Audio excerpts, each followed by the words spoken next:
classic game, but that needs a quick revisit. Somehow the YouTube algorithm has been tricked into, serving that to people. I don't really know what's happening with it, but it draws a lot of comments from people ridiculing it, I think, and that anything that generates controversy is sent to YouTube's algorithm. It's weird. I don't understand why it's so controversial. Like, the Earth is not a globe. It's a frisbee. I had a really great idea for a flat Earth dating app called Frisbee, but that is a great name. But yeah, it's an upside down frisbee specifically with big ice walls all the way around, so that you can't go over the edge.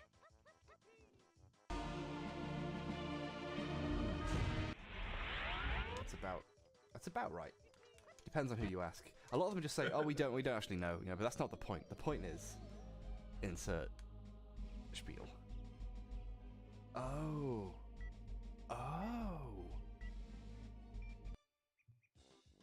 I just realized maybe I have to jump in the barrel after he's done talking. At the other time. Hello? Who's this? I'm Maru. Hi. Maru. My name is Valerie. I'm a trans woman of color. I'm Arab, more specifically a Palestinian Arab. I live in the US, and hi. Hi there. Hello. How's it going? It's going all right. Today's a lazy This Sunday. spell allows me to enslave my enemies, giving me control of their bodies.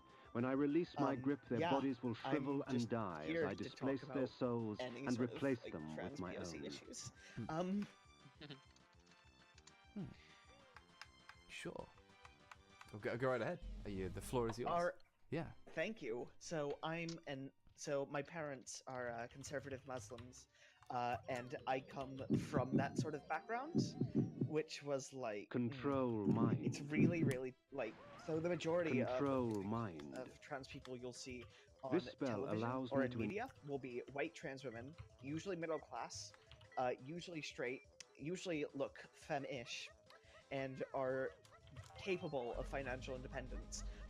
That's not true of the majority of trans POC, and I don't know of any trans POC characters, especially not trans Arab characters. There is no... I've yet to find mention of being Arab and transgender in the media, and I don't know any trans Arab women. I mean, when you say it, I can't think of a single person that I've ever heard of. Yeah, exactly. I don't know any public figures, but I certainly know a lot of Persian/Iranian. The context behind that is, that it's a bit more open there, but also if you're gay in Iran, they usually force you to transition. So yeah, that's. Yeah, I've heard about this. It's a lot. It's a lot to deal with. And sort of the culture in some POC, in some marginalized communities, can be quite transphobic. And the conception of gender in those marginalized communities can be very different. For example, Pakistan has some of the strongest trans protections in the world because they have a non-binary conception of gender. One of the places that weren't completely dismembered by colonialism still have different conceptions of gender than the West. Who'd have thought? You almost wonder why places in sub-Saharan Africa are so rabidly homophobic. Maybe it has to do with the massive amount of evangelicals that came there during decolonization. Yeah, fascinating. That's positioned by racists as like, look how far back they are. They don't even like you gay people. So, no, you did that. Fuck. And actually, if I could speak, there's actually a common thing used in Israeli-Palestine discourse that Israel is more tolerant of queer people. It's more tolerant of Jewish queer people, sure, but if you're a Palestinian queer person, generally what happens is if you have any family in any positions of power, you're used as blackmail. Your identity is blackmail. Wow.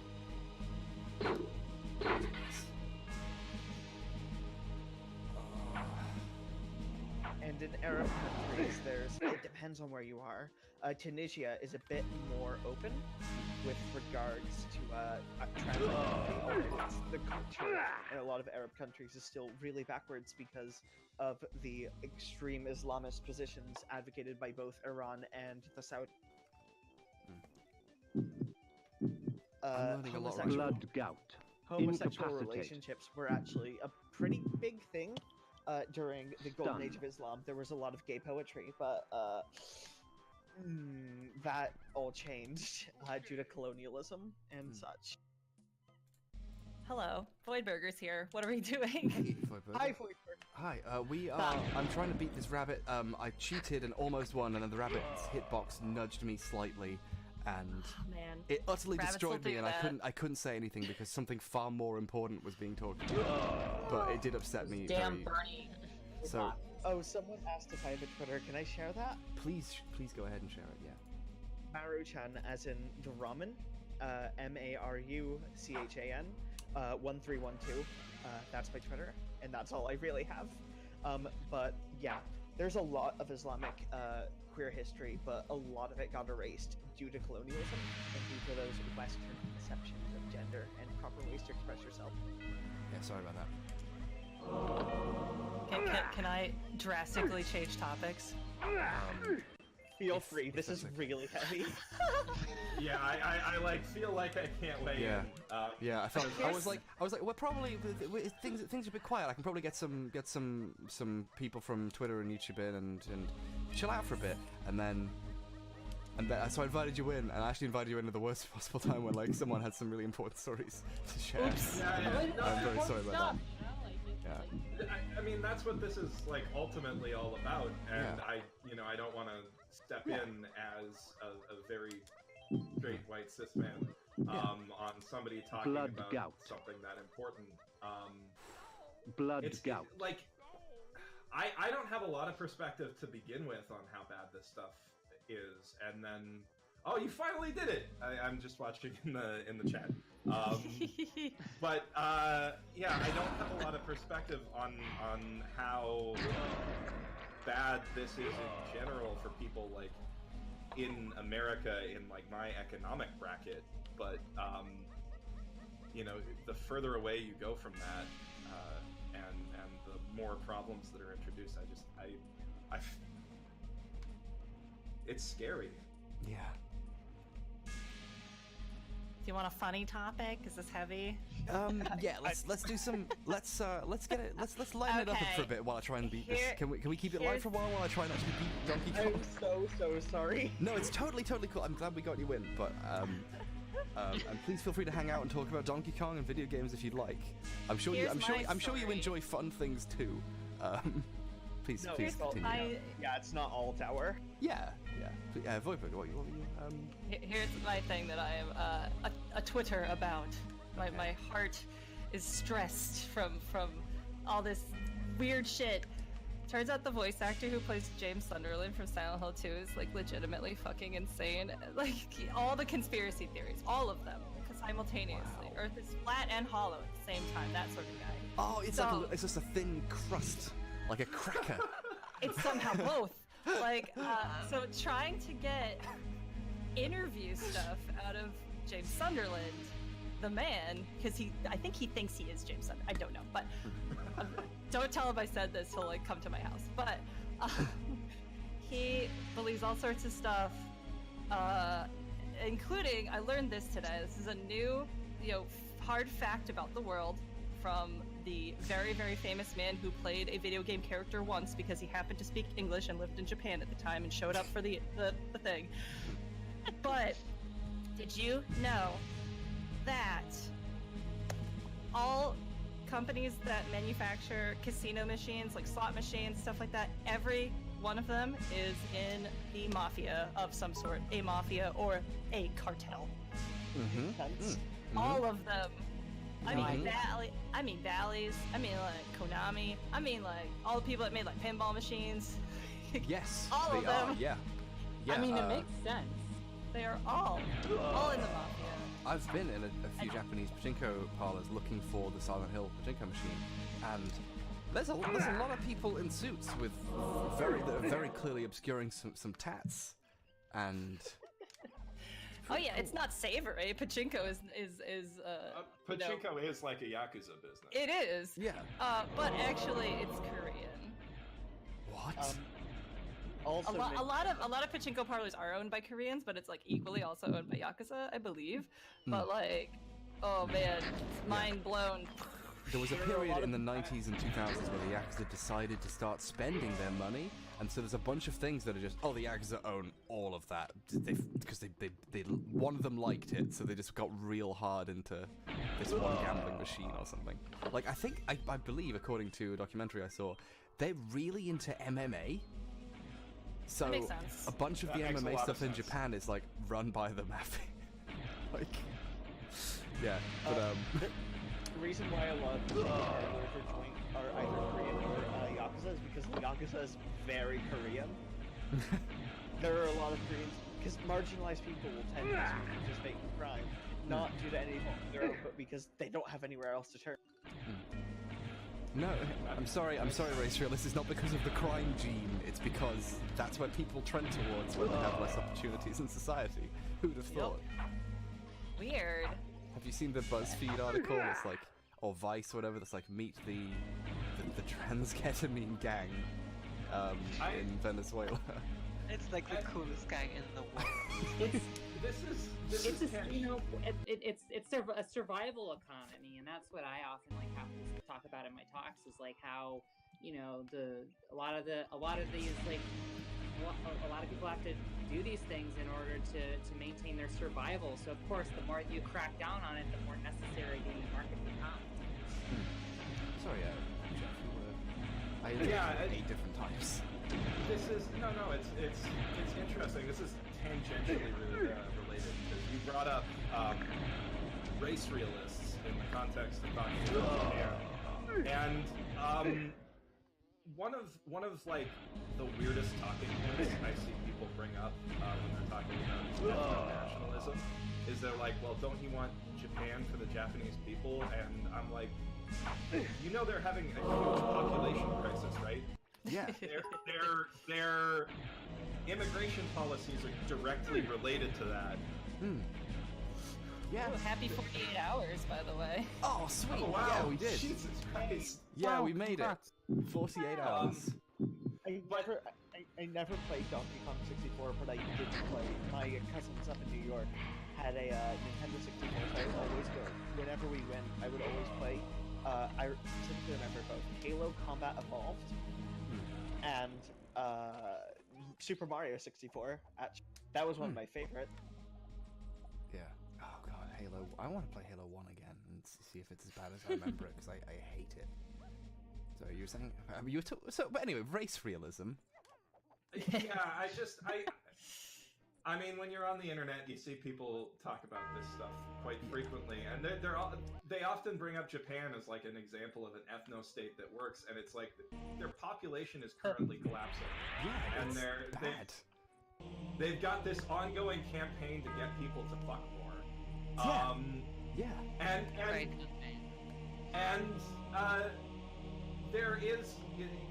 They're more stable than other countries in similar situations because they've got like a very conservative do it for the greater good of the populace attitude.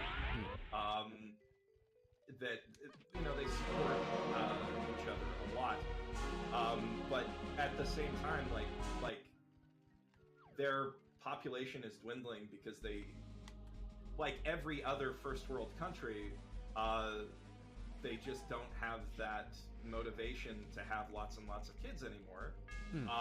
And it's worse because their immigration policies are so strict.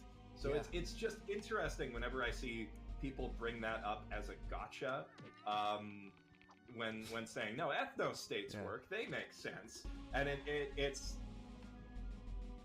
Yeah, I'm gonna keep it real with you, Shinzo Abe. This isn't gonna stop the your animes aren't working.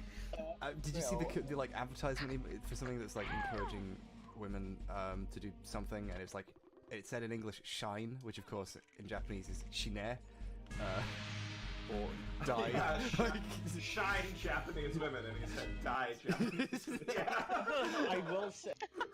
I will say, with regards to the ethnostates thing, Israel like compensates for it, but with Aliyah, which is like you're allowed to immigrate if you're Jewish, which they usually settle those people in towns.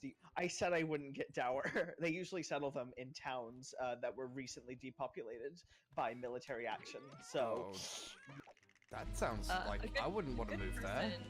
A good person to follow on Twitter that talks about stuff like this is at JusticeKazi_. Kazuma is a trans man in Japan, and also Hafu, so like half Japanese. So he's got so much amazing perspective on this stuff. He's done a bunch of articles for different places about like different video games like Catherine and stuff like that from the trans male perspective and stuff like that. Like really interesting. He's really nice on Twitter. That's cool. Something to keep in mind about Japan is that even if it is like seen as very conservative, Japan is aware of how it looks, and there are a lot of people in Japan who obviously don't share those perspectives. And a thing I've noticed about from being in Japan, it will always surprise you with the extent to which the opposite is always happening. You know, Japan is exactly as complicated as anywhere else. You know, there's always, just like Britain is probably really, on reflection, a very conservative country, very people who aren't. While I was in Japan, there was a big protest against the government and some of the stuff it was doing. I'm not sure how open it is. Like, Japan is trying to basically get an army again, but kind of on the sly. They're also based on people who've been in like the Hiroshima Museum less recently than me. They're changing some of the wording of their own crimes during the war to kind of like, stuff happened on both sides. It's just kind of like remove some of the stuff, which is a part of history and it's important to remember. But being in Hiroshima, the night I went there, the Hiroshima baseball team, which is kind of a symbol of pride for the area because it's funded by the people who live there and not sponsored by a company, they won a baseball game and everyone in the entire city was out in the street high-fiving in a giant line. And so we were trying to have this somber thing and go to this place that, like, you think of Hiroshima as like essentially a giant memorial to this horrible event, as this very somber place, but it's bursting with life and all the people who live there don't notice any of it, and they're just living their lives and having a normal time. And some of them will walk up to you in the street and ask for a high five because they won the baseball. And that is a night I will never forget, is attempting to go at night to the parts of a museum you can get to at night where it's all very quiet and interesting, and there being too many people because everywhere was happy. I honestly want... Everyone should go there at some point, I think. Everyone should go there the night that their baseball team wins. I really want to visit Japan at some point. It sounds really interesting. I'm just kind of for it though. I'd really recommend it, if you can at some point. It's very worthwhile. I went for the first time with my current girlfriend like 2 years ago. That was one of the first things that we wanted to do, and it was like, as somebody who's obviously very, very dedicated to and some would say obsessed with parts of Japanese culture. It was interesting to see what that comes from, but it's also just like it's a really different kind of place. It's very clean and very which is shocking because there's no receptacles anywhere. Yeah, there's no trash in Japan. Like, there's no trash cans in Japan. Yeah. I was like, where the fuck do I throw my shit out? There were a lot of moments where I was walking through this like it almost reminds me of going to a theme park because everything is so clean and the sword ravages flesh with teeth of metal and flame, leaving only scorched remains. So many.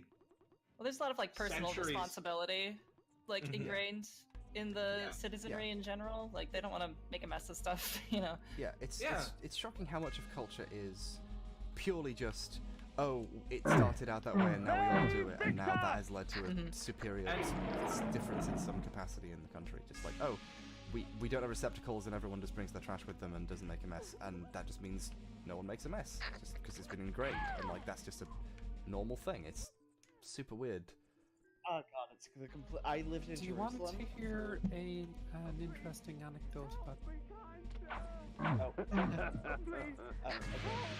I lived in Jerusalem for certain portions of my life, and it's completely different there. So first off, people will just generally put their garbage on like, these little sections of the street, on the sides of the street, because, well, in the old city at least, no one drives cars, so it's all walking path.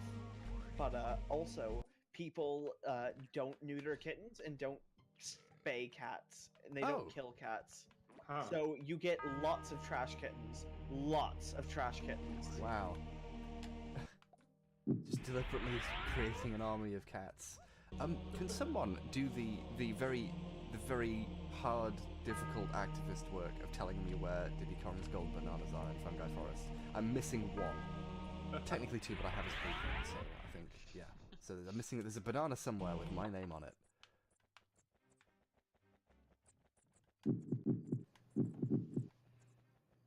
The axes. I would like, if I may, to mention something that eventually leads into a leftist area that I find amusing. Yeah. I watched a really interesting movie last night called The Wizard of Speed and Time. I don't know if anyone's heard of this. I had not. I think I've heard the name. It's basically, okay, imagine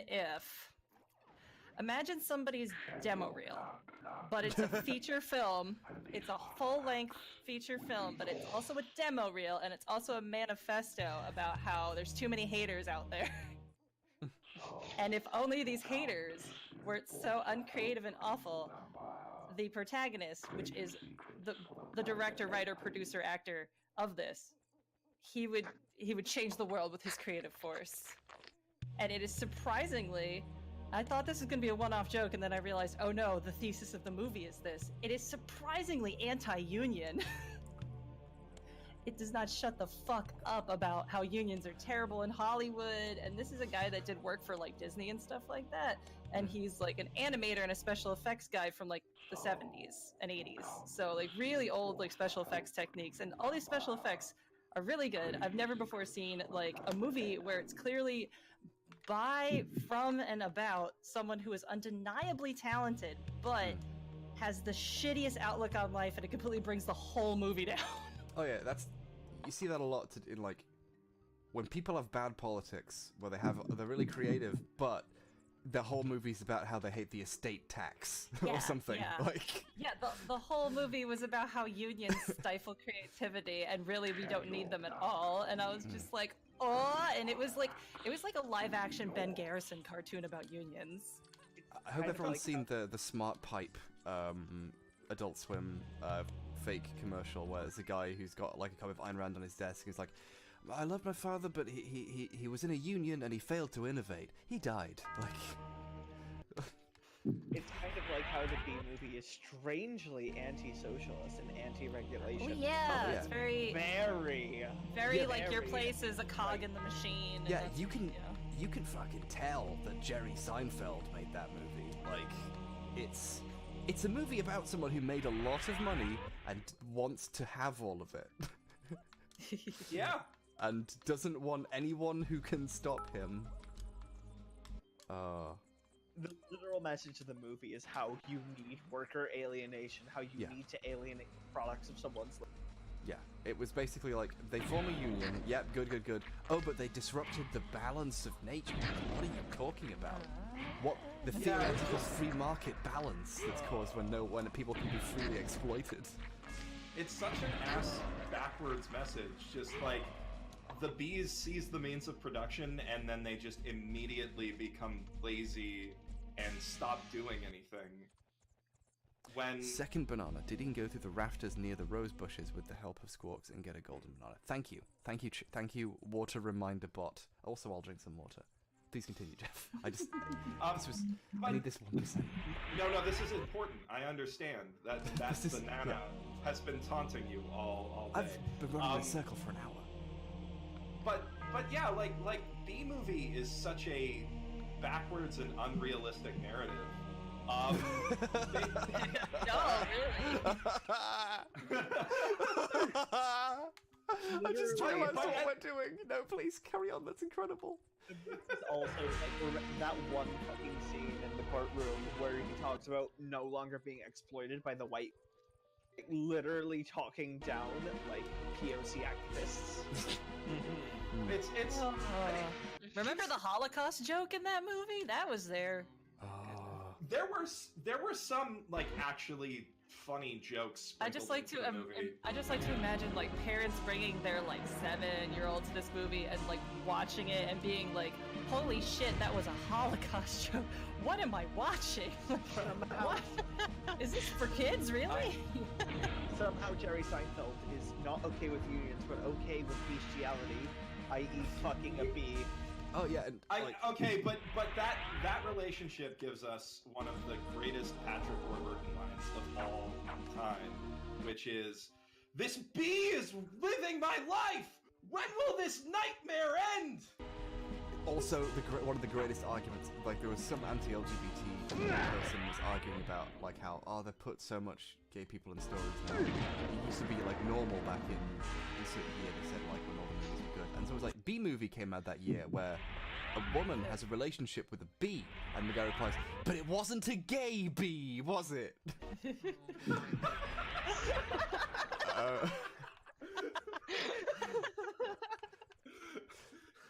Completely normal, obviously. Yeah, having a great time. Having an extremely normal one. The most normal time. Is this the new normal? Yes, it is.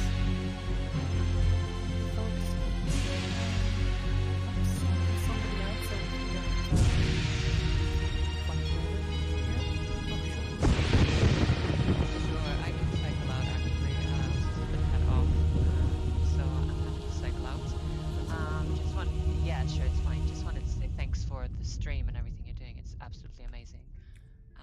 Thank you for coming on and helping distract me from the pure horror I see before me. Of course. All right, have a great time and hopefully. Thank you so much, Al. Thanks. All right, bye-bye. Where can people find you? People can find me on Twitter.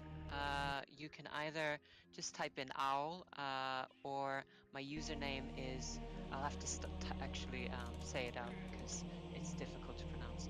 So it's at UGLASTEFANIA. Ugla Stefania.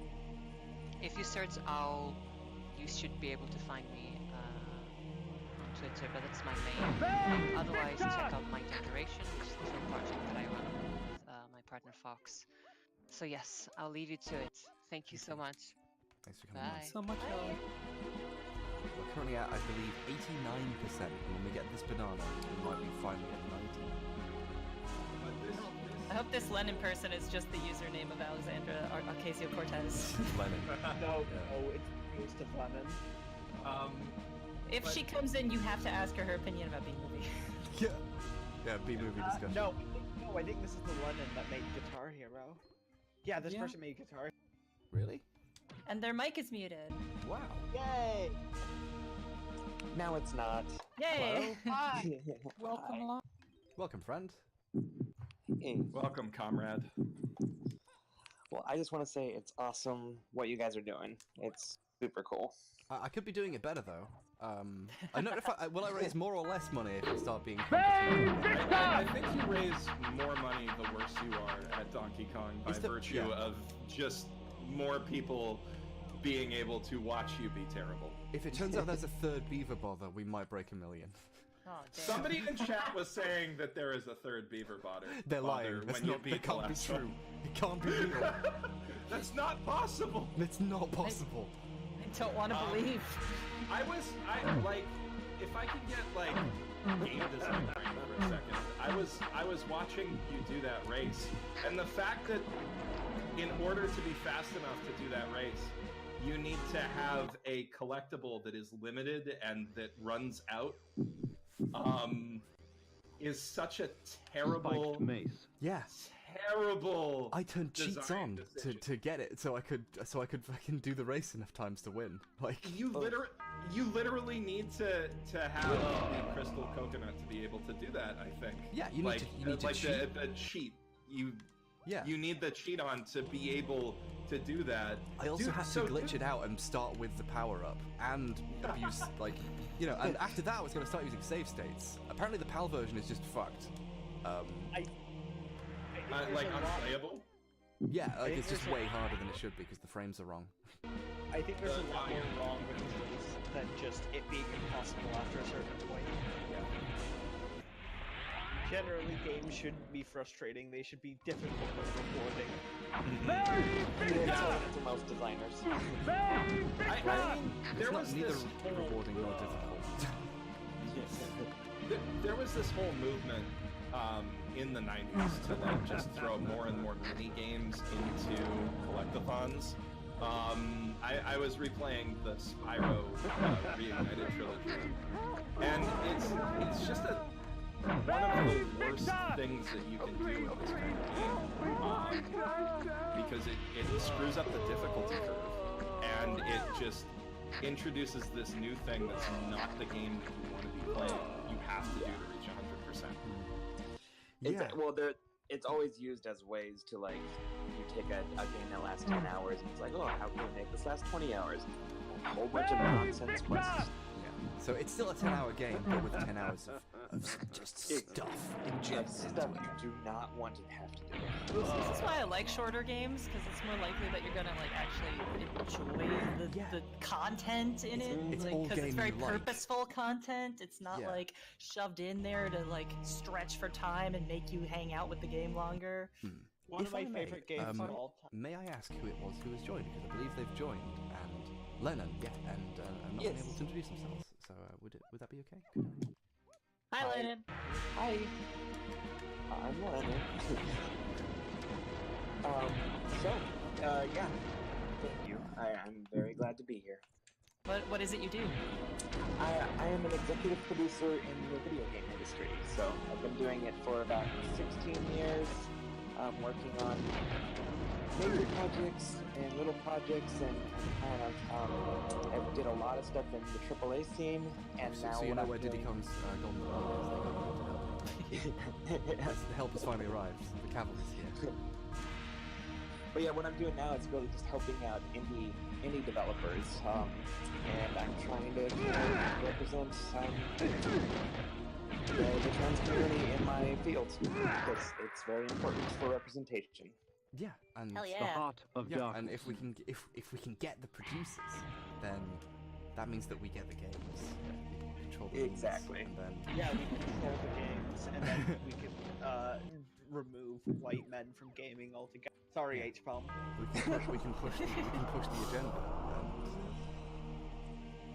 That would be nice, but I think we're a little off from that. But yeah, if you're cis, soon you'll only be able to stream if you're raising money for a trans charity. it'll be mandated. Anyway, with regards to the minigames chat, one of my favorite games of all time is Superstar Sega, and that had a really fun minigame. Like, genuinely just entertaining. I'm actually not sure what game this is. I think part of it might be that it's an RPG, because RPGs have a sort of different relationship with minigames. In a collectathon, a collectathon's design should always be somewhat varied. You should always be doing something new with each mission, because if you're not, it feels like a grind.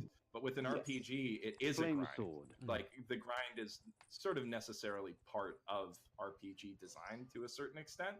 And mini games and things like that help to shake that up, and also make the world feel like it's more than just combat. Yeah, but I think it really matters to the designer to actually work in, like, kind of, if you're going to add these mini games, to actually plan them out as part of the whole design of the game. Otherwise, it doesn't feel just shoehorned in, and that's when you really feel that separation between what you want to be doing and what you kind of have to do. Yeah, that's. Does anyone have a more specific idea for the location of where the where Diddy's golden banana is? Because I saw a thing in the chat mentioning a rose bush, but I've looked around and I can't really see anything. So could you look up a game fact and see like, hey, where are these 5 bananas for him? And one of them is the one I need. And I'll try and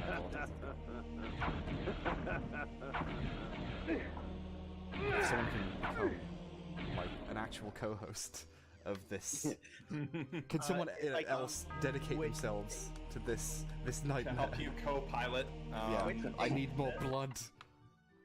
Let's see. Yeah, that thing you hurt yourself on earlier was a rose bush. That like big hedge around that house. Yeah. Right. Yeah.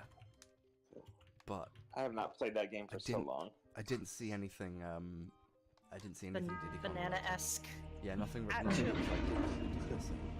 Actually, I don't really think collectathons need minigames. A Hat in Time did fine without many at all.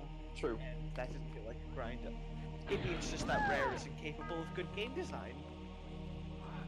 I don't think that that's fair. Rare made good games back in the day. They had a musical number with poop. They had a musical number with poop. That's right. That wasn't a good game though. Conker's not a good game. Yeah. They made a mistake of creating a game and making a character in it who was a big piece of shit. And they didn't call him Graham Linehan. I got it in there. Waka waka.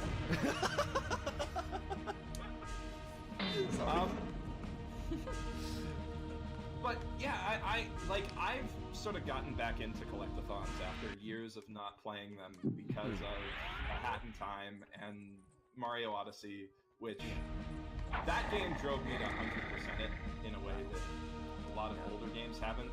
And that's a and despite how many moons there are, Mario Odyssey doesn't feel like a grind either, except for that jump rope in the game. That can go to hell. Wow. Apparently someone's trying to contact me right now.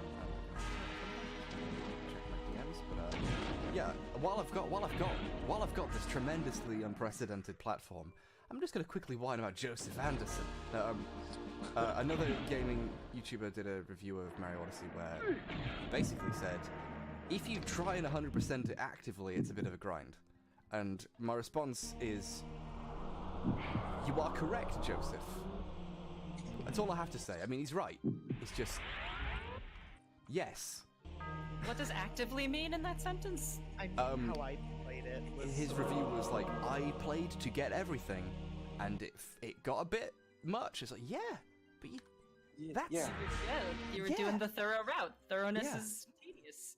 I did that with. I had a really bad time with episode 2 when I wanted to get all the achievements on my first try. It makes the game not fun.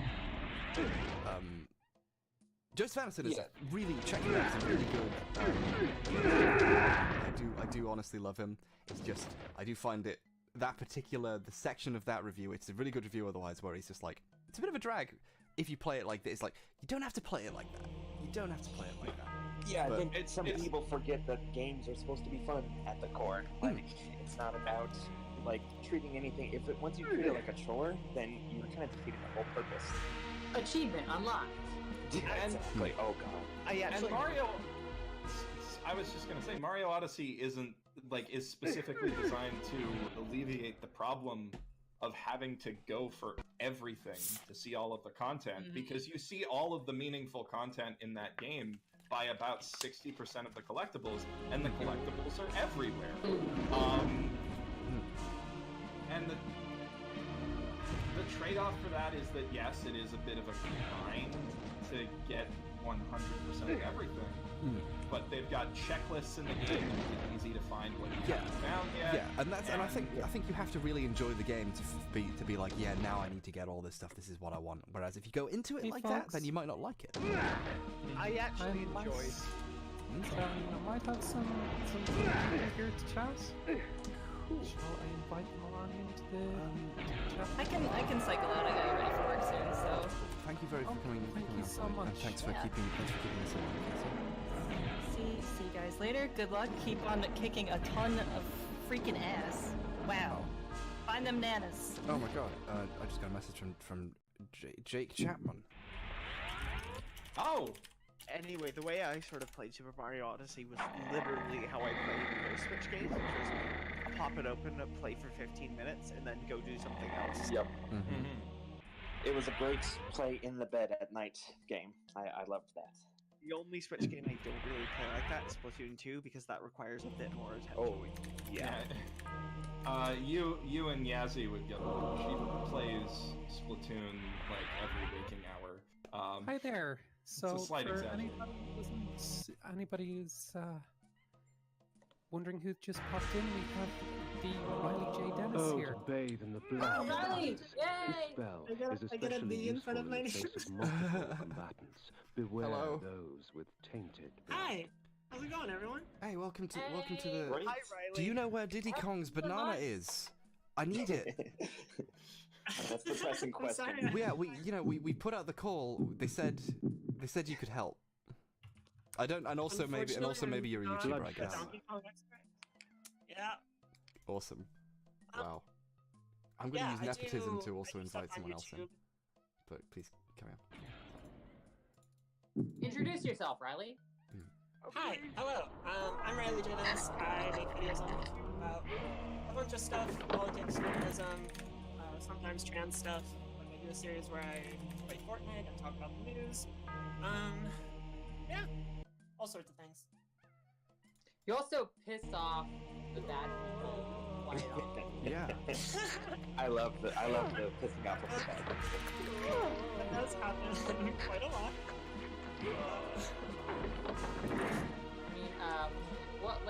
I remember a few weeks ago, or The room I had might entered even be had months one ago, like you put out purpose. that the torture and Marine execution tweet. of human beings. Oh for my the god, sadistic I've pleasure not of its stopped hearing from Marines since then. Blood was splattered yeah. on every surface.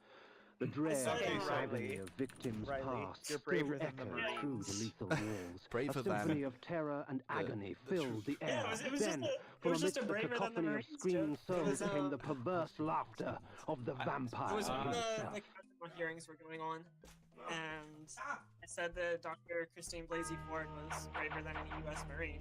And then for like weeks, I just got like death threats and stuff from Marines, and I was like, ah, yes, you are really convincing me that you are good people.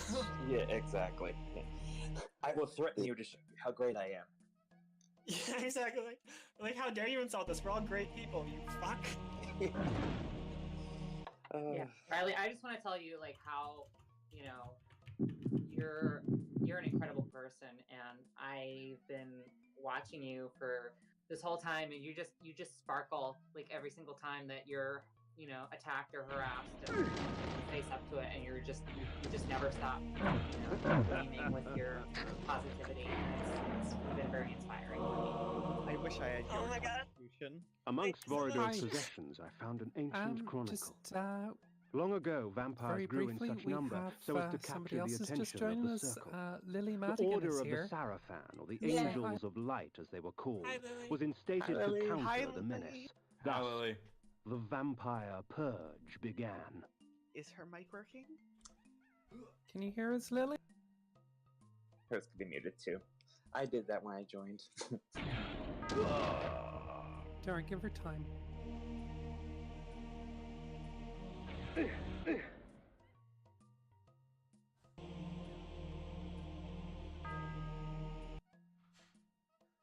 I'm sorry.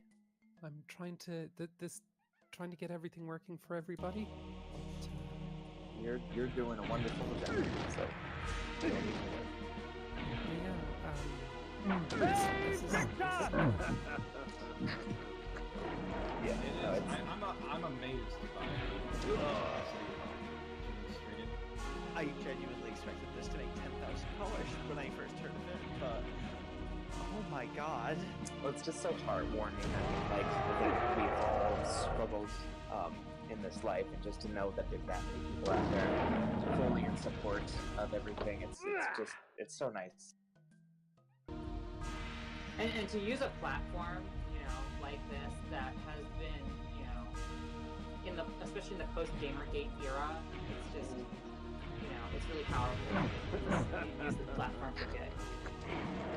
People can do good things. Not all people who play video games have to be raging misogynists. misogynists.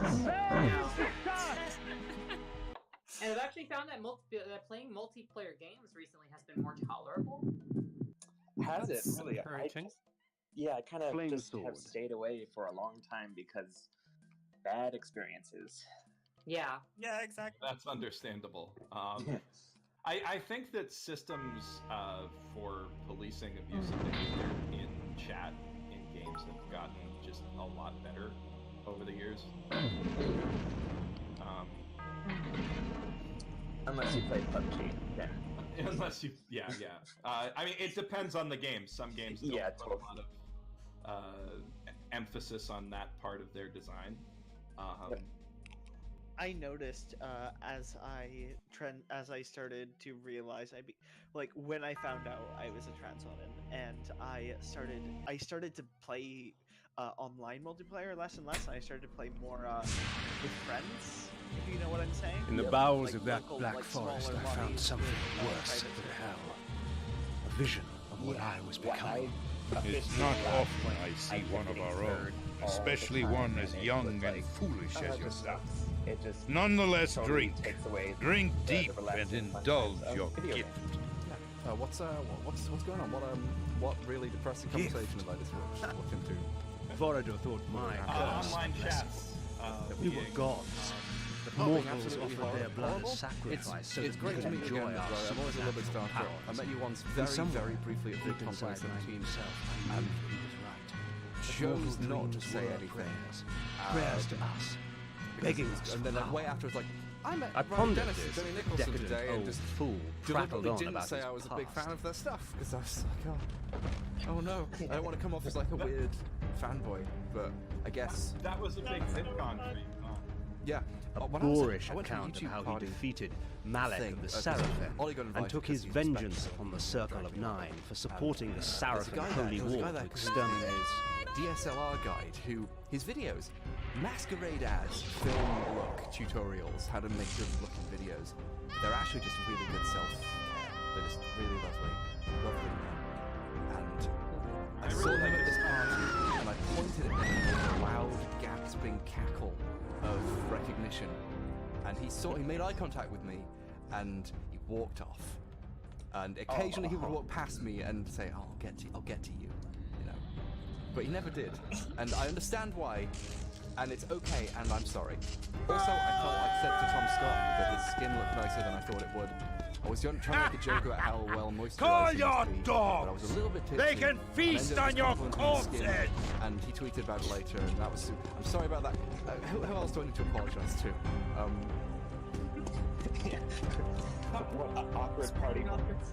Yeah. I think we've all had part of being this. I think you cut out. I cut out? Yeah. Okay. My audio setting. You embarrass yourself in I'll try front of again. people who are your heroes, and then they that's all you are to them. Yeah, I worry about that all the time. Is this? But yeah, After slaughtering I had a 6 moment of the sheep, I defeated their at pathetic VidCon little where I saw Hank. Since Green, then, our kind has not bothered with the obviously, he's a except very to busy feed. man, and I all I wanted suggest to do was go up and say, "Hey, you meddling with the inspired affairs me of to have man the career that I have do now, us and no I good. literally Seraphan would not witch be doing hunts are something much that I too do now without tedious you." to concern ourselves And I with. clearly bothered him a lot. Am and I feel very understood, bad about that Kain? to this day. Good. Um, Take this ring. but If you ever yeah, need no, assistance, it will summon you. Despite your it's hard. arrogance, It's hard. you amuse me. Well, YouTube's in that. He forgives you. No, I'm just kidding. He talks about it constantly. It's super weird. Now be gone. YouTube's in this weird space where like it's about creating those parasocial relationships. Like that's half the business, is creating that feeling of authenticity and that feeling of like a connection with your fan base. And especially if you're in the creative side of YouTube, if you make a career of it, you've got people who you look up His power uncontested by mortals, also your he had peers, fallen to another and like you know enemy. how busy they are because Decadence you're that busy. has claimed itself but many a great warrior. I don't know. It's an interesting place to be like a fan of somebody, and also in a not near the same sphere of influence as them, but in like a similar position, and know both sides of that, and just like want to say, hey, thank you for having a positive impact on my life, because on the one hand, you know that you would want to hear that, but then also being like, oh, I don't want to approach that person because they're probably dealing with like